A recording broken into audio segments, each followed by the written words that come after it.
One-on-one with GOP presidential nominee Donald Trump on this edition of Politics.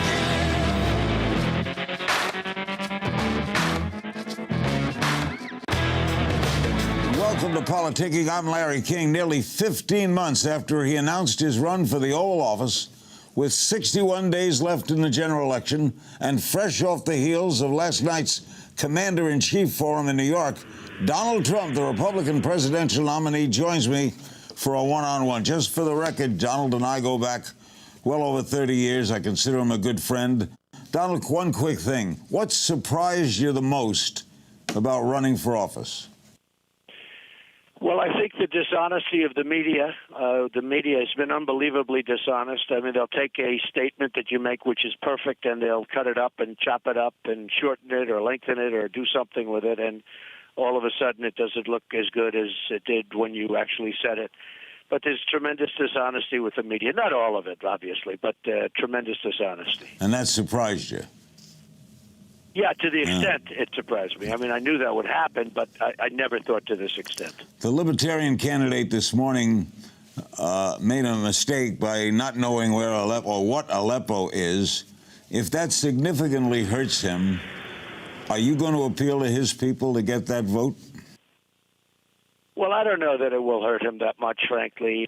But, you know, he didn't know that. I saw that. And, you know, maybe it'll hurt him a little bit. But I think he'll scoot by. Look, it's not too much of a factor. They seem to be going down. The other two, they seem to be going down a little bit. We'll see what happens. Would you want him on the debate or not? No, I don't. I'd rather be Hillary and myself, because we're the only two with a chance of winning. You said that you've got a plan on ISIS, and you don't want to reveal it because you don't want the enemy to know. Nixon said the same thing about Vietnam, but there really was no significant plan. Can you give us any hint about it? Well, I have a very strong idea as what I want to do. But, you know, Larry, I'm tired of watching these people get up, these politicians, and tell the enemy exactly what we're going to do, when we're going to be there, when we're going to leave. Like the way we left Iraq, what a disaster that was. We had that timetable, and it was a disaster. And, you know, I don't like talking about it. I'll be honest with you. And I'll meet with generals and the generals, and we'll find out. Look, we've been fighting this war for 15 years. This war's gone on forever, you know, the whole Middle East thing. And we've spent, now there's a report, $6 trillion. $6 trillion. We could have rebuilt our country twice. $6 trillion on that war. We've got, and we're in far worse shape than if we never went over there. Far worse, not even a contest. Well, there may not have been a very sad situation. And no, I don't like to reveal. You know, I have a very good chance of winning, and honestly, I don't want to have to tell the enemy, you know, in order to get 2 extra votes, exactly what my plan is, when we're going in, what we're going to do. No, I have a very distinct plan. And always subject to change, of course. You have to have flexibility, but I have a very distinct plan. Many think there would be no ISIS had we not gone into Iraq. Well, look, you know, Hillary Clinton, with her policies, and Barack Obama, you know, look, we should have never gone into Iraq, okay, period. And that was Bush. Never gone in.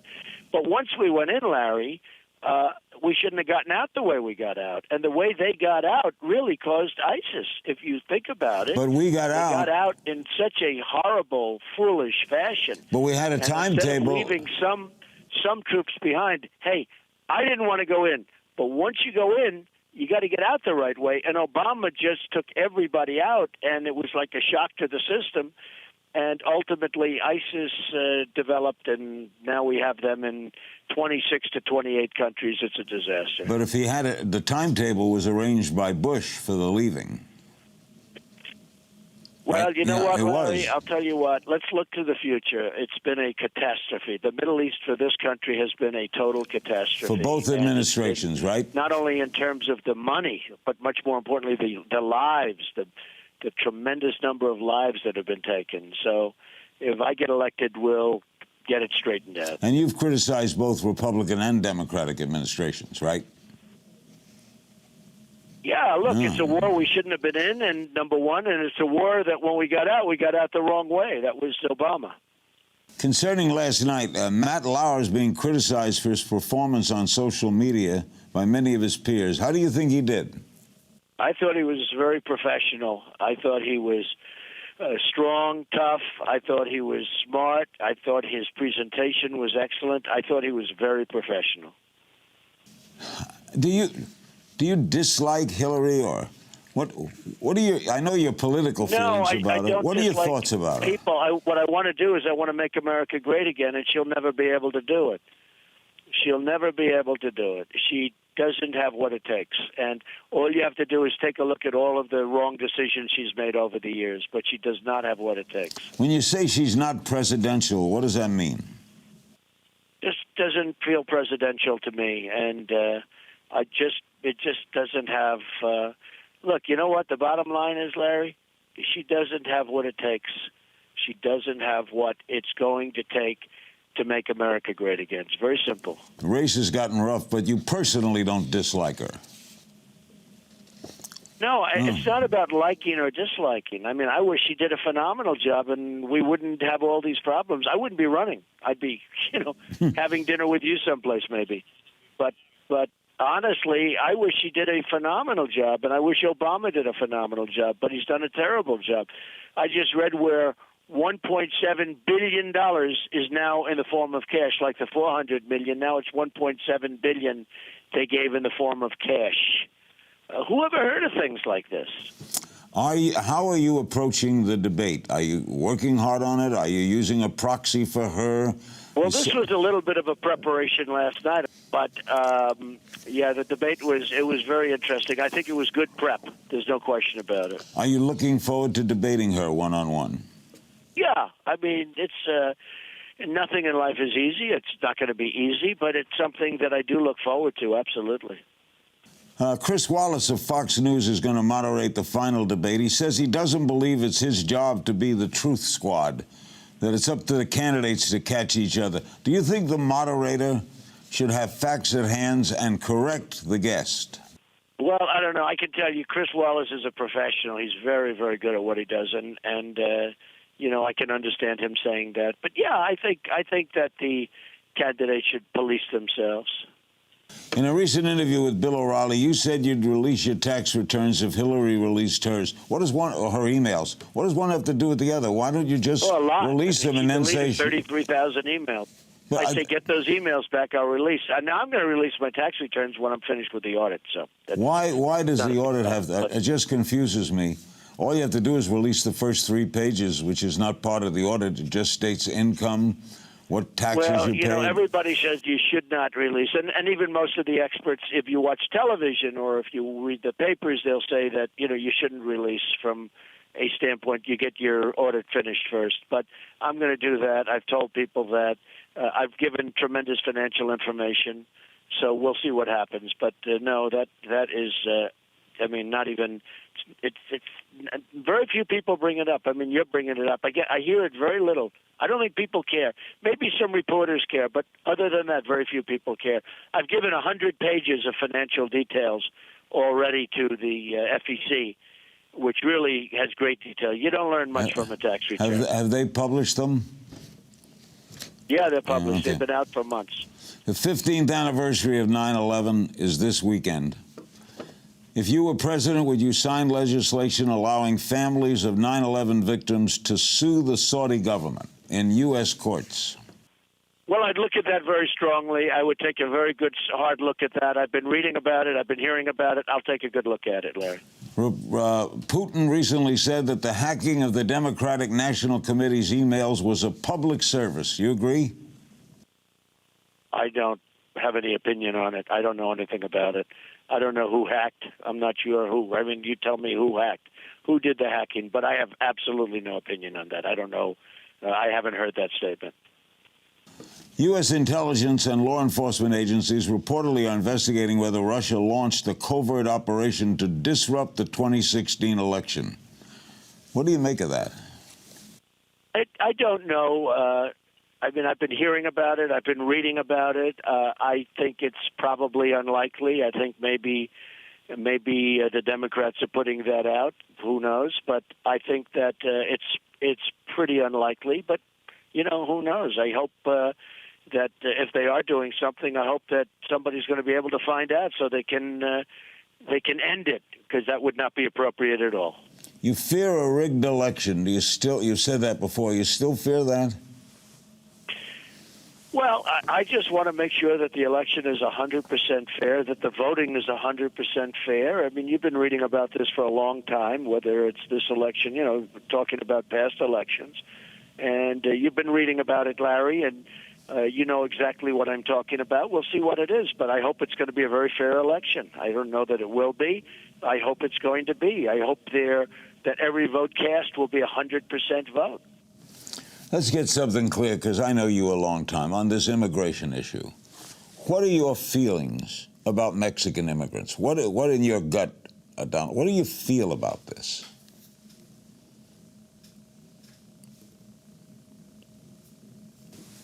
Donald, are you there? I don't know what happened there. We did not lose the connection, so something happened, but such is life in the big leagues. We'll be right back with more of Politicking with Larry King. Don't go away.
What is the most important characteristic that a commander-in-chief can possess? Steadiness.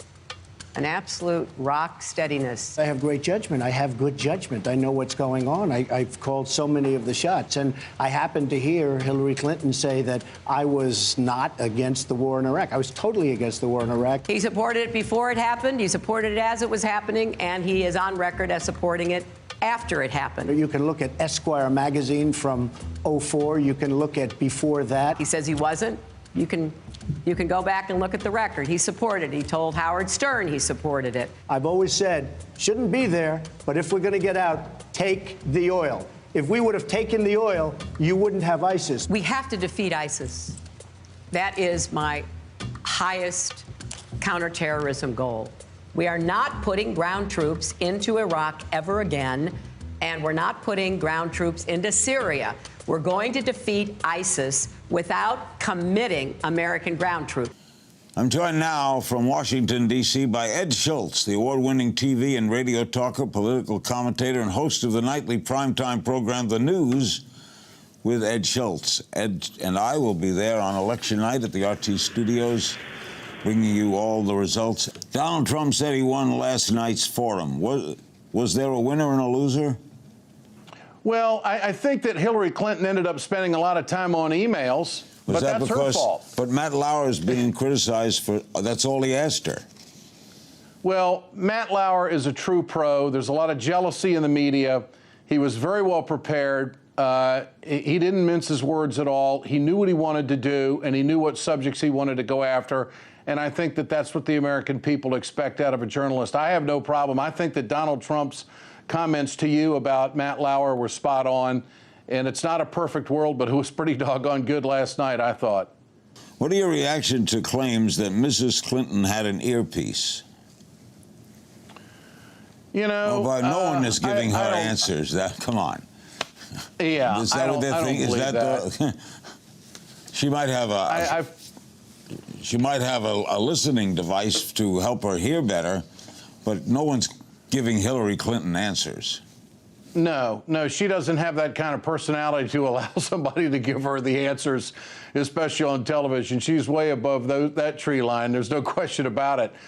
You know, Larry, I think that last night, the mainstream media, and I watched all the coverage afterwards, especially on CNN, they have a hard time understanding what Donald Trump's talking about. And I don't know why. I think the American people understand what he's saying. Last night, his comment about the generals being reduced to rubble, he wasn't talking about the military. He was talking about how they've been handled and how they've been disrespected by the Obama administration and how their advice falls on deaf ears. And I think that Trump was signaling that he respects the military. He's not going to allow his generals to be reduced to rubble, that they haven't been respected, and it plays in a lot of different arenas. And this idea that he thinks the military is bad and the generals are terrible, I think that's a total misinterpretation by the mainstream media. I think it's very easy to understand where Trump is coming from, I think. Is this the Ed Schultz I knew?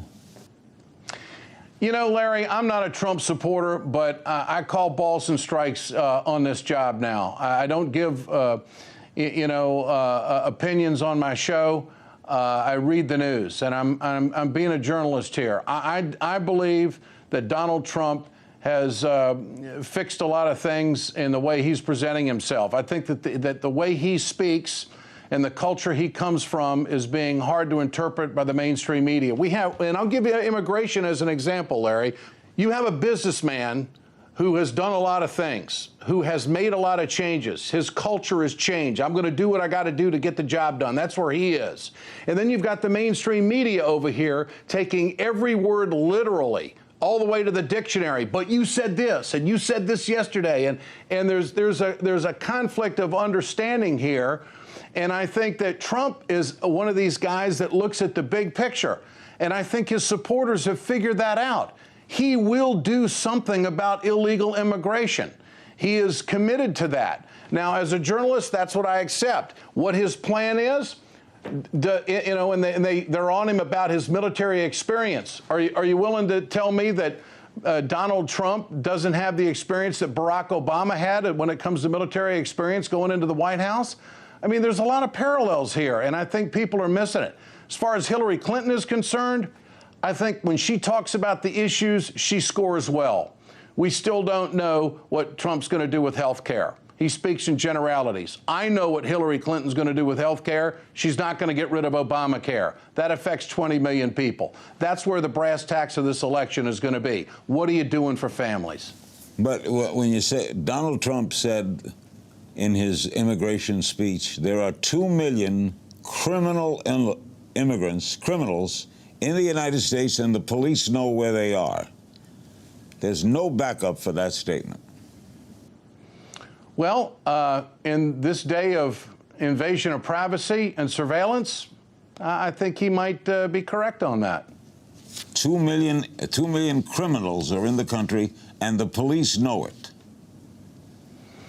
Well, I think that the government knows more about us than we're willing to admit, Larry. I don't think that that's an off-the-rail comment at all. And I think that Trump is signaling to his supporters that things would be different, and there'd be a blowtorch on a lot of people to get the job done if he were president. As a journalist, should he release his income tax returns? Because an audit has nothing to do with releasing what you sent in. Well, I do think he should release them, but a lot of Americans are indifferent about it. There's polls out there that show that they want him to release it. But is it going to affect their vote? You know, Larry, Donald Trump has had a lot of success. When he pulls up in his 757, he isn't faking it, okay? And we all know that the Internal Revenue Service is pretty intrusive. When they audit somebody, if there's something wrong, they don't waste any time making a move. And so this audit, with all the business interests he has, is to be expected. Now, is he hiding behind the audit? I suppose you could make that case. Do I think he should release his taxes? Yes, I do. I don't think it's going to hurt him to do that. Unless he didn't pay any and gave very little, very little to charity. You think about it. You think about the business that he's in of building hotels, and I can tell you from the construction industry, from my small experience in it, there's a bunch of write-offs out there. And there's a bunch of business opportunities out there. And can you imagine Donald Trump's depreciation schedule on his hotels? That's probably a nightmare for the IRS right now. The commentator and author Ann Coulter, I know very well, an enthusiastic Trump supporter who's appeared on your program, right? Correct. Visit with her last night. recently declared there'd be no hope for any Republican ever winning another election if Hillary becomes president. That same thing was said when Johnson ran against Goldwater. If Goldwater loses this in a debacle, there'll never be another Republican president, and Nixon was elected 4 years later. How could you buy a statement like that? Yeah, the Congress was controlled by the Democrats for 40 years. So, look, I think that the Republican Party is, for lack of a better term, is going to have an enema when this is all over with if they don't win the White House. They got to figure out something for the American people. Obviously, what Hillary said the other day, I agree with, that they just have not done anything for the people, and this is where they are right now. The only thing they know about is deregulation and more tax cuts. And I think a perfect example of Trump's soft underbelly is he says a lot of things and doesn't explain how he's going to pay for it, such as his speech yesterday on military buildup, the largest buildup since Reagan, yet he gives us no detail on where he's going to pay for it. So I think that Hillary would be a good president. I think Trump would function well as a president. You know, America's been through a lot. We've been through world wars. We've been through recessions, depressions. We've survived a lot. I think we would survive either one of these two if they were to win the White House. And I have tremendous confidence that our government will get corrected and do the right thing. You got to believe in America. And I believe that our system is the best system. And I think that maybe a fresh approach by either one of them might generate some movement in Congress to get some things done for the people. The Republicans know that they're behind the eight ball. They haven't done much for Americans. They're against everything. I want to know what they're going to be for. The American people want to know what they're going to be for. Trump said he would not want Johnson on the debate. He thinks it'd just be him and Hillary. You agree? Well, I don't think Johnson would hurt things. He may force the debate to get a little bit deeper and maybe force some different answers out of the other two candidates, meaning Trump and Clinton. Look, there's a formula. If he meets the formula, he should be in the debate. I think debate is great, but I understand where Trump's coming from. He just wants to go head-to-head with Hillary because, as a realist, he says Johnson doesn't have a chance anyway. And I think that Donald Trump, seriously, Larry, has got the momentum. He's found his voice. He speaks with a lot of confidence. He's found his legs in this race. He's got Hillary Clinton on the defensive a lot. She's running almost a reactionary type campaign, which is not a good place to be 60 days out or whatever we are, 61, 62. And so Trump has surprised a lot of people. And I must say, working here in Washington, that the confidence on Capitol Hill among Republicans is starting to grow a little bit. So there's been a tremendous amount of fear about them losing a lot because he's on the top of the ticket. I don't think they feel that way anymore. Do you think Johnson's goof this morning will hurt him? What would you do if you were elected about Aleppo? About Aleppo. And what is Aleppo? You're kidding. No. Aleppo is in Syria. It's the epicenter of the refugee crisis. Okay, got it. Got it. Well, if he doesn't know where Aleppo is, and if he doesn't know what's going on in Syria, he totally disqualifies himself to be president of the United States. Not to know what's going on in Aleppo? Okay. I'm afraid to ask the next question. What is your foreign policy, sir? You've seen a lot of these. I've seen more than you. Where do you rank this race in the public agenda? Well, I think the American people want something done on immigration. I think they want something done for the middle class.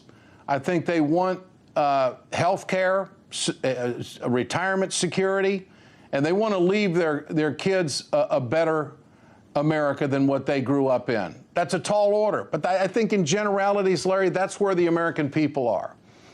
And there has to be an array of confidence coming off the candidates to sell the American people that they have the right course and the right path for America. And I think it's really a toss-up right now as to who's going to be able to do that down the stretch. I think the debates are going to be huge. I think the debates are going to really play strong to the undecided voters. And they ought to be on pay-per-view. Ed, I will see you on election night. Always great talking with you. Looking forward to it, Larry. We'll see you here in D.C. not too long from now. Great to be with you. Always great. That's the news with Ed Schultz, and it airs weeknights on RT America at 8 Eastern. Thanks to him and Donald Trump earlier.